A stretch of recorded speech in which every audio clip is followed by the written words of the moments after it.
pimpinan-pimpinan UMNO yang terpalit dengan rasuah dan kedudukan mereka sebagai calon dalam pilihan raya umum yang akan datang. Perlakuan rasuah dan penyelewengan dalam pentadbiran UMNO Barisan Nasional di negeri-negeri yang dikuasainya bukanlah suatu perkara baru. Pengurusan hasil balak di negeri-negeri yang ditadbir UMNO Barisan Nasional yang terpalit dengan rasuah sudah menjadi buah mulut rakyat, dan pelbagai siasatan juga telah dijalankan oleh pihak berkuasa. It is a common knowledge, and I think we know of so many investigations that had taken place implicating UMNO leadership with all sorts of corruption cases. Contoh yang baik yang terkini ialah pengurusan balak di Terengganu di bawah Yang Amat Berhormat Datuk Seri Ahmad Said, Menteri Besar. Minggu lepas, saya dan Yang Berhormat Dr. Syed Azman Syed Nawawi telah mendedahkan modus operandi bagaimana syarikat-syarikat yang ingin turut serta di dalam tender mengeluarkan hasil balak ini dipaksa untuk membeli syarikat RM2 pada harga 2.5 juta. If they were to be considered, they have to give the kickbacks in the form of $2 company being purchased at 2.5 million. Hari ini saya edarkan dua dokumen which may get me into trouble again. Tetapi saya rasa dua dokumen ini penting kerana satu ialah bukti bahawa bayaran telah pun dibuat oleh syarikat yang menjadi mangsa kerana terpaksa membayar deposit sebanyak 1 juta kepada penama yang dipercayai mewakili kepentingan politik UMNO di Terengganu.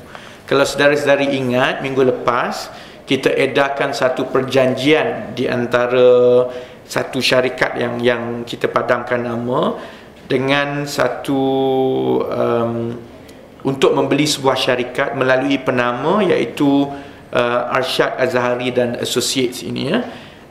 Hari ini saya tunjukkan bahawa pada 28 bulan 12 2011 untuk pembelian syarikat itu satu pembayaran sebanyak 1 juta ringgit telah dibuat, dan belakangnya itu Allahu Akbar, dia lupa padam tadi lah, ada nama, tapi tak apalah. Okay. The check I think you would see dibuat terhadap Rashad Azhari and Associates. Syarikat ini menjadi mangsa kerana terpaksa membayar. Saya juga sertakan satu dokumen kertas siasatan dari Suruhanjaya Pencegahan Rasuah Malaysia. Sebab penyelewengan pengurusan hasil balak di Terengganu ini telah menjadi satu isu besar, sehingga kan beberapa siasatan rasmi sebenarnya telah pun dimulakan oleh SPRM. Saya sertakan dokumen siasatan rasmi yang mengesahkan bahawa SPRM telah membuka fail dan menjalankan siasatan terhadap beberapa aduan yang dibuat, termasuklah mengambil dokumen-dokumen seperti yang telah disenaraikan di dalam lampiran A.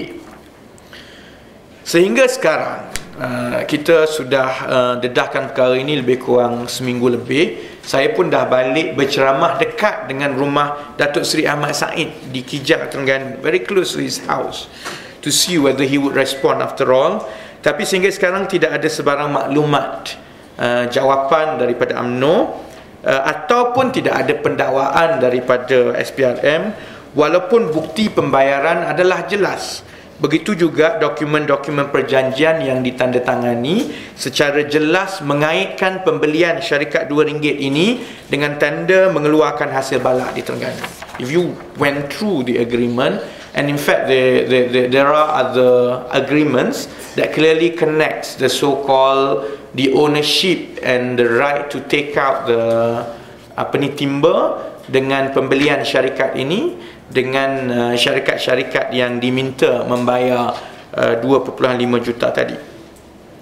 Saya tidak mendapat apa-apa maklum balas dari Datuk Seri Ahmad Said dan kita sudah tentu mahu tahu apa pendapat beliau, kerana perkara ini berlaku di bawah pentadbiran beliau dan banyak keputusan terutama yang melibatkan hasil balak dan hasil negeri ditentukan oleh mesyuarat-mesyuarat yang dipengerusikan oleh beliau sendiri.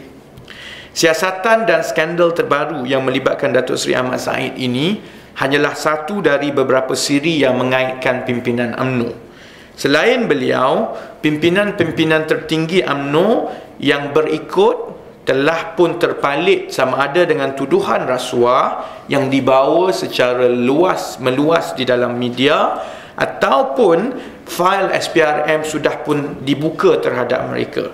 Contohnya Datuk Seri Syarizat Jalil, Ketua Wanita UMNO, Datuk Seri Musa Aman, Ketua Menteri Sabah, Datuk Seri Nazri Aziz, Menteri di Jabatan Perdana Menteri, Datuk Seri Muhammad Hassan, Menteri Besar Negeri Sembilan, Pehin Seri Abdul Taib Mahmud, Ketua Menteri Sarawak, Datuk Seri Ahmad Said, Menteri Besar Terengganu, Datuk Awang Adik Hussein, Timbalan Menteri Kewangan, dan Datuk Seri Syafi'i Afdal, Menteri Luar Bandar. Ini 8 orang yang isu dan skandal mereka dibincangkan secara meluas, dan termasuklah ada fail-fail yang dibuka. Banyak lagi yang lain, tetapi saya hanya senaraikan 8 yang ini.